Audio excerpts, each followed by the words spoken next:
John, actualité oblige sunu waxtaan nag ñu tàmbalee ko ci le cas Mansour Faye sëñ Mansour Faye rappelons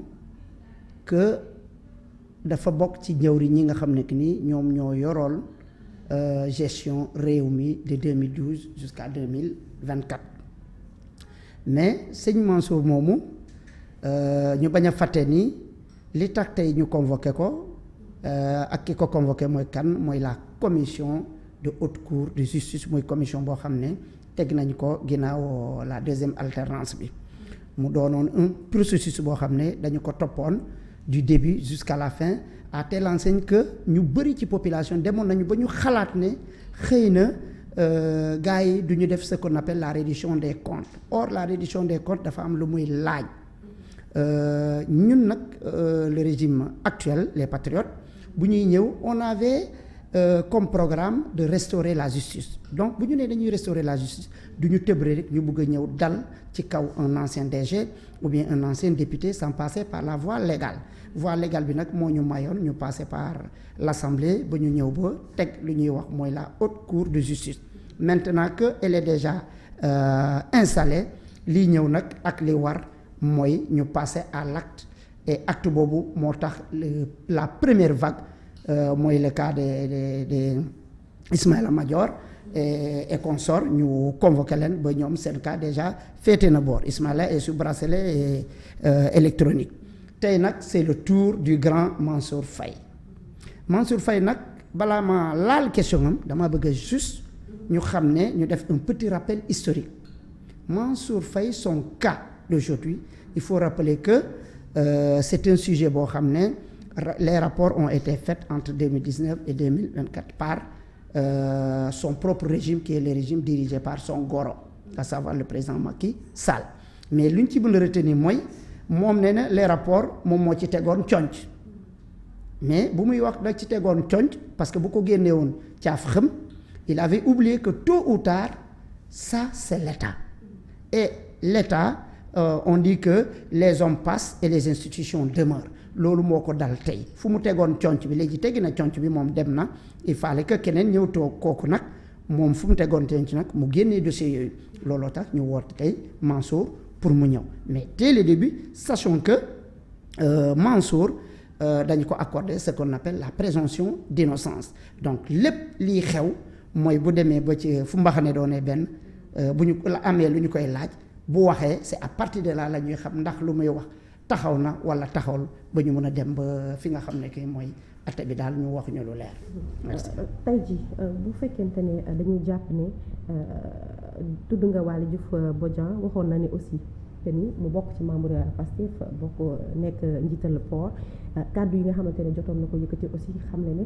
mënuñu nekk ci réew moo xamante ne ñi nga xam ne ñooy opposé wu ay milliardaires la ñuy doon muy kàddu yoo xam ne jot na ko fa yëkkati tey jii bu ñu xoolee ndax histoire nekkul di répété wu régime bu bees saay bu ñëwee dafay teg li nga xamante ne mooy genre maanaam bu ñu nee enrichissement illicite am na nguur bi fi jàll tegoon nañ ko ñu ne CREI yi nguuru Abdoulaye Wade tegoon ko fi bu ñu nee pôle judiciaire financier aussi gouvernement actuel bi teg ndax histoire nekkul di répété wu à chaque fois aussi. Merci beaucoup le fait que bi nga tuddee kenn koo xam ne kàngam la ci Pastef ci wàllum xalaat ci wàllum jëf ci wàllum jub ci wàllum jàng muy Waly Diouf Bodian voilà quelqu'un boo xam ne maa ngi ñaan di ñaanaat encore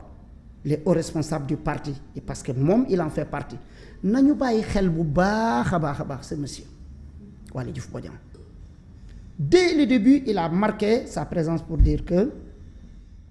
si on pensait pouvoir diriger tranquillement ce pays avec une opposition milliardaire on se trompe lourdement te lu mu waxoon ñëw na mais la différence est que la justice du temps de Abdoulaye Wade du temps de Macky Sall c'est pas cette même justice qui est là tu sais c'était les mêmes agents qui étaient là mais c'était des agents qui étaient un peu les mains liées où certains étaient impliqués dans la politique alors que ku yor wàllum justice yow normalement tu dois te départir de tout ce qui est politique mais ensuite la plupart des dossiers étaient politisés mais ñun depuis l'avènement de l'arrivée de Pastef au pouvoir alhamdulillah on touche du bois on sent qu'il y a une rupture. Et cette rupture, n'oubliez pas que Waly Diouf Bodian, il était le premier à porter le bracelet électronique. Lu tax ñu porté ko il a fait l'objet de deux procès verbaux. benn bi ñu ne manifestant, benn bi ñu ne non, il fait partie des commandos ou des terroristes là. Mais nous sommes dans quel pays? C'est-à-dire dañuy dem ba ñu arrêté la duñu xam lan moo tax ñu ne la lii. Maintenant pour revenir à notre dossier, l'histoire de cette affaire ne se répétera pas comme nu ko nit ñi foogee, parce que ñun on avait mis en place cette haute cour de justice du temps de Macky Sall. déggoon nga ñu wax affaire haute cour de justice amul. Du temps de Abdoulaye Wade même chose. ku ñu neex ñu jàppale la koo xam ne peut-être tu es une bête un peu dérangeante ñu fexe ba lijjanti la say affaire comme ni ñu defee un peu Karim Wade, comme ni ñu defee un peu Khalifa Sall et Idrissa Seck. Heureusement ñoom ils ont pu échapper, mais Karim Wade et l'autre là comment ça s'appelle Khalifa, ils n'ont pas pu échapper. Mais nag li wóor ba wóor mooy les gens n'ont pas droit à dire que peut-être c'est cette même justice qui est en train de se répéter. Il y a une rupture totale. Et la preuve, moi, jamais vous ne verrez un président de la République qui va s'immiscer dans le cadre du fonctionnement de cette justice. déggoon ngeen fii Ousmane Sonko ne du bu ku toog di déglu di xaar pour Ousmane Sonko ne ko dossier bi da nga ci war a da nga ci war a wax wala da nga ko war a defee nii rek bu yeboo kooku ngeen génnee ma ko te jusqu'à preuve du contraire kenn du dégg baat Ousmane Sonko. Donc ñii xalaat ni c'est une justice revancharde ou bien une justice qui va encore essayer de juger seulement les gens qui ne font pas leur affaire ou qui ne sont pas de leur camp. Je prie à tout le monde de se rassurer que cette justice c'est fini, on va redorer son blason et du début jusqu'à la fin. Voilà. lan nga tontu ñi nga xamante ne actuellement dañu ne mbir yi après règlement de compte la gën a ndiru surtout l'opposition. waaw ñi wax ni règlement de compte mooy toujours les mécontents. Et ces mécontents il y en aura pour toujours. te parmi ñoom nga cité on l'appelle maître Moussa Diop. xam ngeen lu xew déjà avec le dossier de Azura avec la publication de la vidéo. Donc yooyu dafay baax ñiy wax ne une justice revancharde, nous ne sommes pas dans ça. Ça fait partie de notre programme avant d'arriver au pouvoir. mooy lan mooy dès qu'on arrive le premier pas qu'on va poser c'est d'aller vers la reddition des comptes. te ku bëggul ñu interpeller sur la reddition des comptes, il faut pas accepter qu'on te confie des choses à gérer et surtout quand il s'agit de deniers publics. C'est normal qu'on ait un droit de regard par rapport à ça et ça du début jusqu'à la fin. ñu ngi wax ne aussi am na solo bu baax a baax li nga xamante ne mooy ñu fi jot a jàll ñu saytu ana ban yorin lañ yore woon li nga xam ne mooy alalu réew mi, mais aussi ñu bëri aussi di casse parce que nee nañ instant bi ni lépp a stagné, situation dëkk bi metti na fépp la tàngee, xale yi leen doon xeexal aussi jamono ji am nañ problème ndax ñàkkum xëy bi aussi muy ay jafe-jafe yoo xam ne mu mel ni régime bi yan priorité wax nga léegi reddition des comptes mu wax ci priorité yi nga xamante ne état bi wala sax gouvernement bu Pastef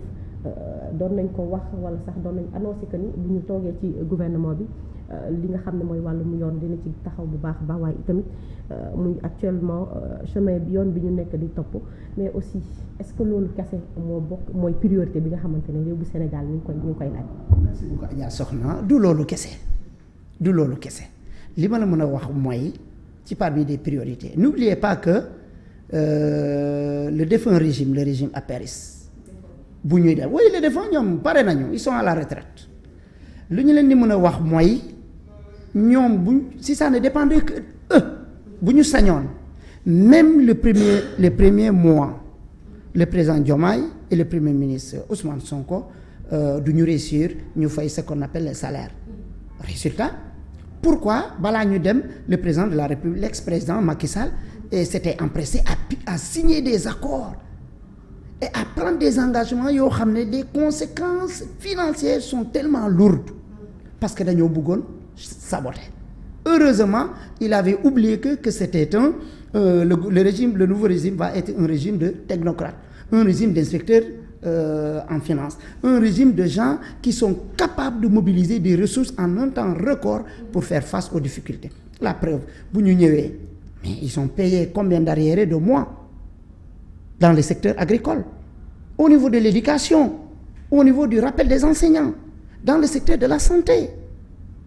Ça veut dire que notre priorité n'était pas seulement sur le plan de la justice, mais il fallait que la justice aussi occuper un pan très important, parce qu'un pays qui se développe avec une justice faible, ce pays fera